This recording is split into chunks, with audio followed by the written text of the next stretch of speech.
Good evening, my friends. Tonight I am going to teach you the two most powerful words in the entire vocabulary of manifestation. Turn within. And I am going to show you exactly where to go once you turn within. Not to the beginning, not to the middle, but straight to the end. These 6 words contain the entire secret of conscious creation. Turn within and go to the end. Most people spend their entire lives turned outward, looking to the external world for solutions, for validation, for change. They look to their bank account to tell them if they are prosperous. They look to other people to tell them if they are loved. They look to circumstances to tell them what is possible. And because they are turned outward, they remain powerless. Because the outer world is effect, not cause. It is the screen, not the projector. It is the shadow, not the substance. Tonight I am going to teach you to reverse your gaze, to turn within, where all causation resides. And once you have turned within, I will show you how to go directly to the end, to the state of the wish fulfilled, and collapse all time between desire and manifestation. Let me begin with a story that perfectly illustrates what it means to turn within. A woman came to me several months ago, absolutely desperate about her financial situation. She was drowning in debt, her business was failing, and she saw no way out. For 30 minutes, she described her problems in elaborate detail. The creditors calling, the bills unpaid, the opportunities that had fallen through. Finally, I stopped her and said, "My dear, you have spent 30 minutes describing your outer world, but I want you to do something radical right now. I want you to turn within." She looked at me, confused. "What do you mean, turn within?" "Close your eyes," I instructed. "Stop looking at your circumstances for a moment. Stop thinking about the bills, the creditors, the problems. Turn your attention inward, to the realm of imagination, to the dimension of consciousness where all things are possible." She closed her eyes and I continued. "In this inner realm, there is a version of you who is financially free. There is a state of consciousness where you are abundant, secure, and prosperous. I want you to find that state, not by thinking about how you might get there someday, but by going there now, in imagination." I watched as something shifted in her body. Her breathing changed. Her face softened. She had stopped looking outward at her problems and had turned inward to the realm of possibility. "What do you see?" I asked gently. "I see myself completely at peace," she whispered. "I see my bank account with more than enough. I feel relief, joy, freedom." "That," I said, "is turning within. You have just moved from the outer world of effects to the inner world of causes. And the state you are experiencing right now in imagination is more real than all your problems, because it is the cause that will create new effects." You see, turning within is not escapism. It is not denying your circumstances or pretending your problems do not exist. Turning within is recognizing that the outer world has no creative power. It can only reflect what is within. And if you want the outer world to change, you must first turn within and change the state you are maintaining in consciousness. The entire world is looking outward for salvation. They think the answer is out there, in a new job, a new relationship, a new opportunity, a lucky break. But I tell you, nothing out there has the power to save you, because nothing out there has the power to create. All power is within. All causation is within. All change begins within. When you turn within, you are turning to the only creative force in your universe, your own consciousness. You are moving from the world of effects to the world of causes. You are stepping out of the powerless position of reactor and into the powerful position of creator. But turning within is only the first step. Once you have turned within, you must know where to go. And this is where most people make their critical mistake. They turn within, they begin to imagine, but they imagine the process. They imagine the steps, the journey, the how. They imagine working hard, struggling, eventually achieving. They imagine the long road from here to there. But I teach something radically different. I teach you to go directly to the end, to skip over all the middle steps, and leap straight to the state of the wish fulfilled. Going to the end means imagining from the state of having, not from the state of getting. It means experiencing the after, not the during. It means dwelling in the result as though it has already happened. Let me explain this with absolute clarity, because it is the most important technique you will ever learn. When most people want something, they imagine acquiring it. If they want money, they imagine getting money. If they want a relationship, they imagine meeting someone. If they want healing, they imagine being healed. But all of these imaginings keep you in the state of wanting, of lacking, of not yet having. They perpetuate the very condition you are trying to escape. Going to the end means you skip the acquisition entirely and imagine from the state of already possessing. You do not imagine getting money, you imagine having money and feeling the naturalness of it. You do not imagine meeting someone, you imagine being in a loving relationship and feeling the satisfaction of it. You do not imagine being healed. You imagine being healthy and feeling the vitality of it. The end is not the moment of receiving. The end is the state of already having received. A gentleman came to me who had been trying to manifest a promotion at work for over a year. He had been visualizing the moment his boss would call him into the office and offer him the position. He had imagined the interview, the negotiation, the acceptance, but nothing was happening. I said to him, "You are imagining the process, not the end. You are stuck in the getting, not the having. Let me show you what it means to go to the end." I had him close his eyes and said, "Do not imagine being offered the promotion. Imagine it is 3 months after you received the promotion. You are sitting at your new desk, in your new office, performing your new responsibilities. This is normal now. This is just your life. Feel how natural it is. This is not something you are hoping for. This is something you have." As he imagined from this end state, I watched his entire energy shift. The desperate grasping dissolved. The anxiety about whether it would happen melted away. He was no longer imagining getting the promotion. He was experiencing having it. "How do you feel?" I asked. "I feel settled," he said. "Like it's already done. Like this is just who I am now." That, I told him, is the state of the wish fulfilled. That is the end. And when you can maintain that state, the outer world must conform to it. Within 2 weeks he received the promotion. But notice, he did not receive it because he imagined the process of getting it. He received it because he went to the end and dwelt in the state of already having it. Now you might ask, "But Neville, if I go straight to the end and skip all the middle steps, how will the manifestation actually occur? Don't I need to know the how?" And this is where you must understand one of the most liberating truths I can teach you. You do not need to know the how. In fact, trying to figure out the how will only limit your manifestation. When you go to the end and maintain the state of the wish fulfilled, you set in motion what I call the bridge of incidents, a series of events, encounters, and circumstances that will naturally unfold to bring your assumption into physical reality. But here is the crucial point. You cannot know in advance what this bridge of incidents will look like.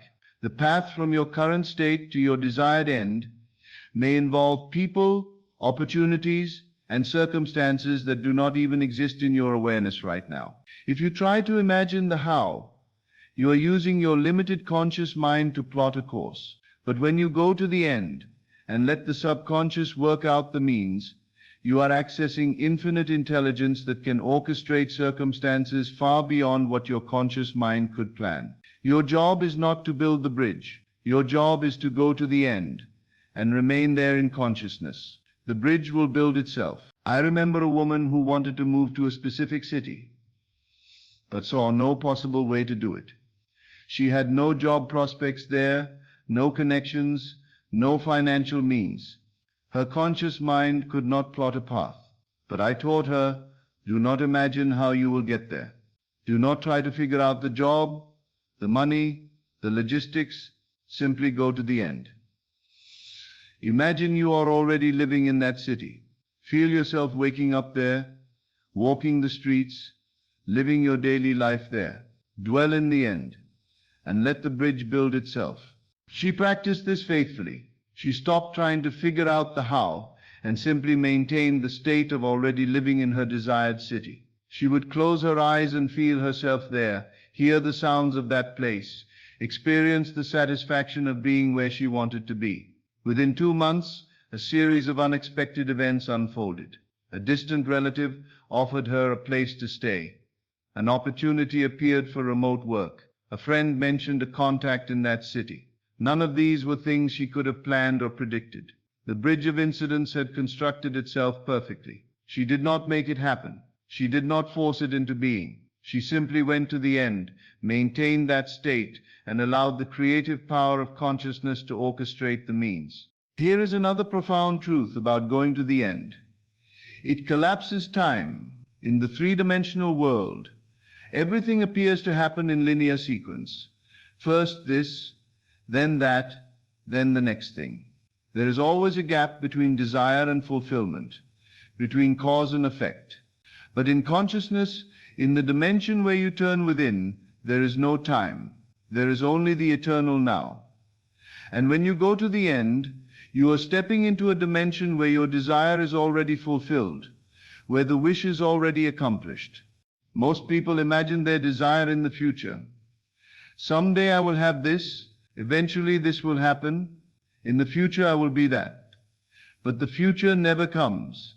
The future is always future. Going to the end means bringing the future into the present moment of consciousness. It means experiencing now what you would experience then. It means collapsing the gap between desire and fulfillment by dwelling in the fulfilled state right now. Time only exists in the outer world. In the inner world of consciousness, you can be anywhere, anywhen, any version of yourself. And whichever state you occupy in consciousness becomes your reality. A man came to me who wanted to be debt-free but owed over $100,000.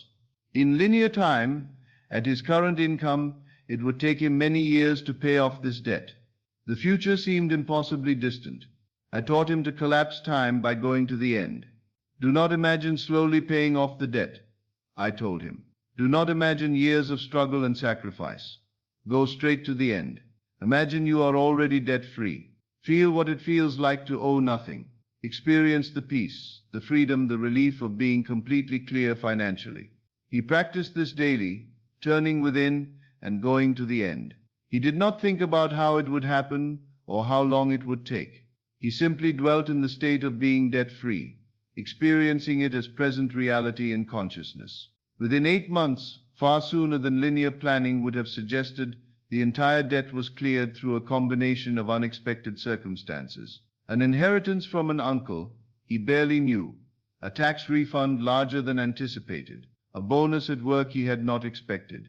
Time had collapsed because he had collapsed it in consciousness. By going to the end and experiencing it now, he had brought the distant future into the present moment.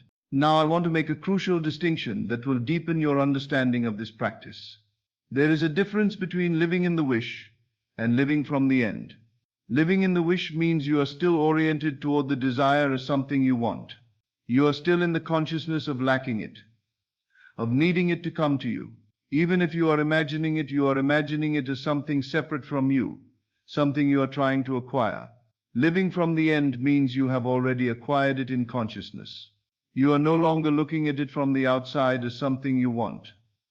You are looking from it at the world as something you have. Let me illustrate this with an example. Imagine a woman who desires marriage. If she is living in the wish, she imagines meeting her husband, the wedding ceremony, the moment of union. She is still oriented toward the marriage as something in her future, something she hopes will happen.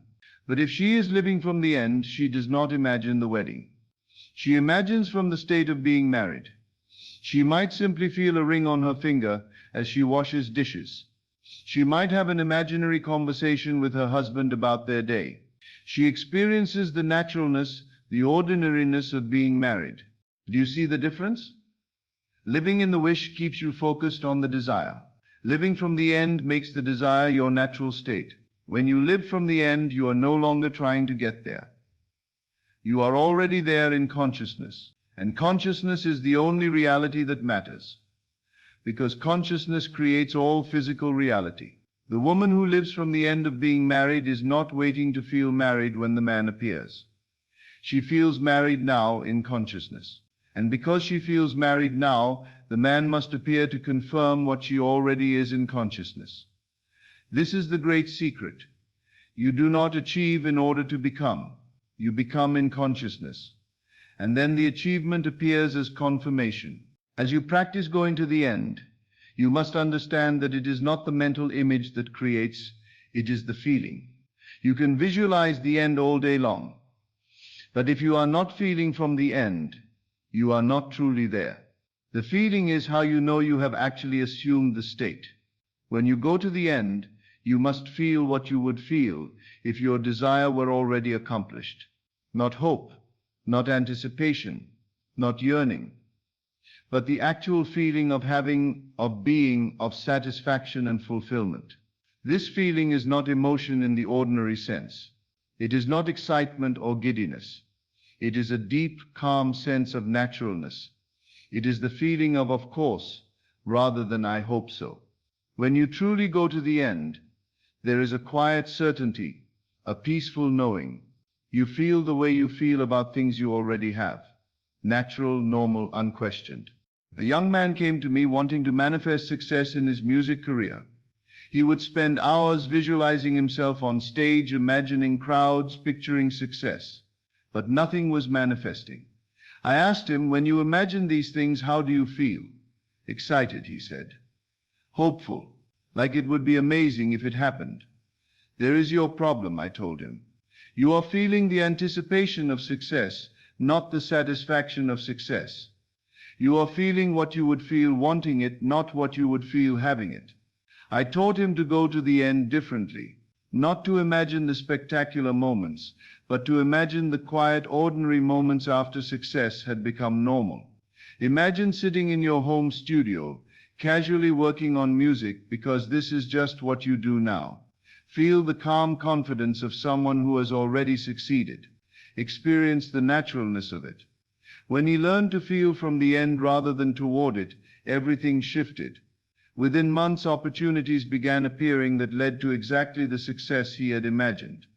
The feeling is the secret because the feeling is the state, and the state is what manifests. Here is the practical discipline I want you to understand. Going to the end is not a one-time event. It is a practice of returning. Throughout your day, your attention will be pulled back to current circumstances. Your senses will report the old facts. The outer world will present evidence that contradicts your end state. This is natural. This is the gap between the old state hardening into fact and the new state not yet manifested physically. Your discipline is to continuously return to the end. Every time you notice yourself dwelling in the current state of lack or limitation, gently turn within and return to the end. You do not need to force it. You do not need to strain. You simply return as often as necessary to the state of the wish fulfilled. Think of it like this. Imagine you are standing in a room facing one direction, looking at an empty space. This is your current circumstance, the lack you see before you. Going to the end is like turning 180 degrees and looking in the opposite direction where everything you desire is already present. At first, you might turn around and look at the fulfilled end, but then habit pulls you back and you turn around again to look at the lack. This is normal. Simply turn back around. Look at the end again. Feel it again. Dwell there again. Each time you return to the end, you are strengthening that state in consciousness. You are impressing it more deeply upon your subconscious mind. You are making it more natural, more real, more inevitable. Eventually, living from the end becomes more natural than living from the current circumstances. The fulfilled state becomes your default, your home base. And when that happens, manifestation is not only inevitable, it is already accomplished. Let me leave you with the ultimate truth about turning within and going to the end. You are not trying to create something new. You are not trying to make something happen that does not yet exist. In the infinite dimension of consciousness, everything already exists. Every possible state, every possible outcome, every possible version of your life exists right now in consciousness. When you turn within and go to the end, you are not creating the end, you are selecting it. You are choosing which of the infinite possibilities you will experience. You are claiming what already is and making it your reality. Creation is finished. Everything that could ever be already exists in consciousness. Your only work is to select the state you desire and dwell there until it hardens into fact in the outer world. This is why I can say, with absolute certainty, that your desire is already accomplished. Not will be accomplished, is accomplished. Right now, in the dimension of consciousness, you are already what you desire to be. You already have what you desire to have. You are already experiencing what you desire to experience. Your job is simply to turn within, go to that end state, and dwell there until the outer world catches up with the inner reality. The power is within you.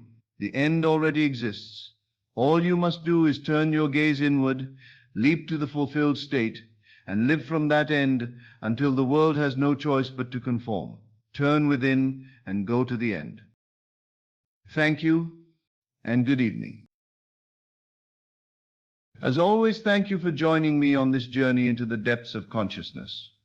Remember, you are not here by accident. You are here because your soul is ready for this truth. Take these teachings and let them transform not just your mind, but your entire reality. Until we meet again in consciousness, keep assuming your greatness and living from the end of your desires. This is Best of Lectures, and I'll see you in the next video.